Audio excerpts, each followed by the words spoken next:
আমাদের অঞ্চলে একটা প্রবাদ আছে যে চোরের মায়ের বড় গলা, ঠিক এমনটি এই ব্যবসায়ীর অবস্থা।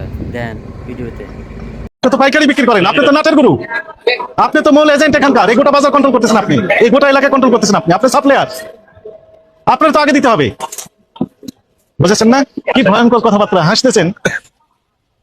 মানুষের নাভিশ্বাস উঠে যাচ্ছে এই সকল নিত্য প্রয়োজন পণ্য কোন ক্রয়ের ক্ষেত্রে, উনি হাসতেছেন মজা করে। রেট সবাই জানে, দিতে হবে রেট, এটি আইন।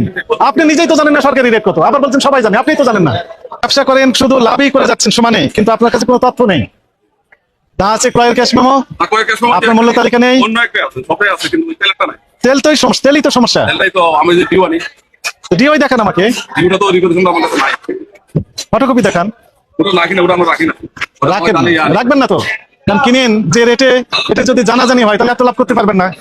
এই জন্যই মূলত আপনি ওটা রাখেননি, যেহেতু আপনি কোনো তথ্য দিচ্ছেন না। আপনার এটি স্পষ্ট অপরাধ, এটি অপরাধ হয়েছে। আপনাকে সতর্কতামূলকভাবে 50,000 টাকা জরিমানা আরোপ করা হলো। কথা বললে আমরা এটি বাড়িয়ে দিব, টাকা পরিশোধ করেন, মূল্য তালিকা এক্ষুনি দিয়ে দেন।